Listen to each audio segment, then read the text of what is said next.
সম্মানিত principal ma'am, vice principal ma'am, admin sir এবং আমার সম্মানিত শিক্ষক মণ্ডলী, আমার শ্রদ্ধেয় বড় ভাইয়া আপু এবং স্নেহের ছোট ভাই বোন এবং আমার ব্যাচমেটদের জানাই আন্তরিক শুভেচ্ছা ও সালাম।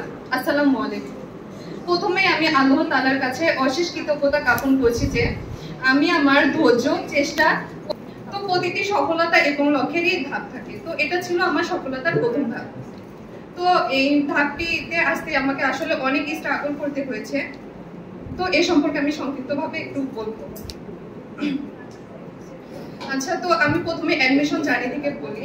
তো অ্যাডমিশনে সবারই ইন্টেনশন থাকে যে আমি চান্স পাবো। তো আমি এর ব্যতিক্রম নই, আমারও এমন ইন্টেনশন ছিল যে আমি চান্স পাবো। তো দুর্ভাগ্যক্রমে আমি চান্স পাই নাই। যেখানে কাটমার্ক ছিল 120, সেখানে আমার মার্ক ছিল 119.9, মানে 1 মার্কও নয়, 2 মার্কও নয়, মাত্র 0.2 মার্কের জন্য আমার চান্সটা হয়নি।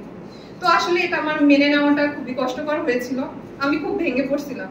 তো আমার আম্মু তখন আমাকে একটা কথা বললো যে দেখো, ভেঙে যাওয়া গাছ থেকেও কিন্তু নতুন কুড়ি গজায়, আর সেটা হয় আরো সুন্দর এবং মজবুত। তো তোমার স্বপ্ন পূরণের জন্য আমি সর্বোচ্চ চেষ্টা করব, দরকার হলে আমি তোমাকে প্রাইভেট প্রতিষ্ঠানে পড়াবো। তো আমার আম্মুর কথা আমি নতুন ভাবে স্বপ্ন দেখতে শুরু করি। তো 11 জুলাই 2023 এই দিনে আমি প্রথম আমাদের কলেজে আসি। তো আমাদের কলেজে আসার পর আমি কলেজের ক্যাম্পাস হচ্ছে সবকিছু দেখার পর আমার অনেক ভালো লাগছে। সব থেকে ভালো লাগছে যে আমাদের টিচাররা মানে আমাকে যেভাবে একসেপ্ট করছে। তো আমি যখন ভর্তি হতে আসি, আমার রুমে ছিল শ্রদ্ধেয় হাসান স্যার এবং শ্রদ্ধেয় সৌমেন কুমার স্যার। তো যখন আমার ভর্তি কর্মটা শেষ হয়ে যায়, তখন শ্রদ্ধেয় সৌমেন কুমার স্যার আমাকে একটা কথা বলছিল যে দেখো তানিমা, তোমার আম্মুর দিকে একবার তাকাও। তো আমি তাকাইলাম। তো স্যার বললো যে দেখো, কত স্নেহ মাখার স্বপ্ন নিয়ে তোমার আম্মু তোমাকে এখানে নিয়ে আসছে, হচ্ছে কত একটা স্বপ্ন নিয়ে। তো আমরা চাই আর হচ্ছে তুমি তোমার সর্বোচ্চ দিয়ে চেষ্টা করবা ভালো ফলাফলের মাধ্যমে তোমার আম্মুর স্বপ্নটি পূরণ করতে। তো সেই দিন এই কথাটা আমার মনে গেঁথে গিয়েছিল, আমি এভাবে পরিশ্রম করা শুরু করি। তো এইভাবে আস্তে আস্তে চলতে থাকে। থাকার পর কয়েক মাস পর ওয়েটিং থেকে আমার গভর্নমেন্টে চান্স হয়ে যায়। কিন্তু আমি গভর্নমেন্টে চাই নাই, আমি প্রাইভেট আর গভর্নমেন্টের মধ্যে একটু কম্পেয়ার করার চেষ্টা করলাম। তো আমি দেখলাম যে আসলে তেমন কোনো ডিফারেন্স নেই। আর সব থেকে বড় কথা হচ্ছে, যখন আমরা নার্সিং এ আসি, আমরা তো বাংলা মিডিয়াম থেকে আসছি সবাই, আর এখানে ইংলিশ মিডিয়াম ছিল। তো ওইখানে আমাদের ওই সিচুয়েশনটা মেনটেন করা খুব মানে ইয়ে হচ্ছিল যে পারবো কিনা ইংলিশে। তো যতবার আমরা ডিমোটিভেট হয়ে যাচ্ছিলাম, আমাদের শিক্ষকরা বারবার আমাদের মোটিভেট করছিল যে না, তোমরাই পারবা, আমরা যদি পারি তোমরা কেন পারবে না।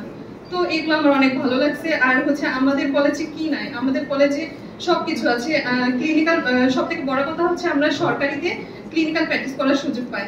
আবার প্রতিটি সাবজেক্টের জন্য আমাদের ল্যাব প্র্যাকটিস করার জন্য ল্যাব আছে।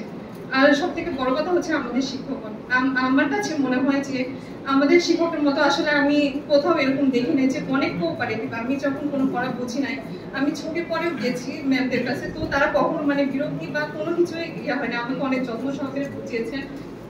এটা আমার সাফল্যের মানে অনেক বড় একটা। তাদের মানে অবদান ছাড়া আমি আসলে এই মঞ্চে এখানে সেই কথাগুলো বলতে পারতাম না। তো যাই হোক, এভাবে আমি আমার পড়াশোনাটা চালিয়ে যাই, ম্যামদের দেওয়া দিক নির্দেশনা নিয়ে আমি আমার পথটা মানে চলতে থাকি।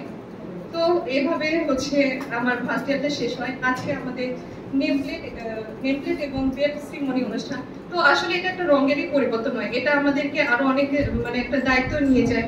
তো আপনারা সকলে আমাদের জন্য, আমার জন্য এবং আমার ব্যাচের সকলের জন্য দোয়া করবেন, যেন আমরা ভালো ফলাফলের মাধ্যমে এবং কাঙ্ক্ষিত ফলাফল অর্জনের মাধ্যমে আমাদের কলেজের গৌরব অর্জন করতে পারি এবং একজন সুদক্ষ নার্স হয়ে আমাদের ফ্যামিলি, কমিউনিটি, কান্ট্রি এবং ইন্টারন্যাশনাল যে কান্ট্রিগুলো আছে সেগুলোতে আমাদের সেবা পৌঁছে দিতে পারি। এর ফলে আমি আমার বক্তব্যটি শেষ করছি। আসসালামু আলাইকুম।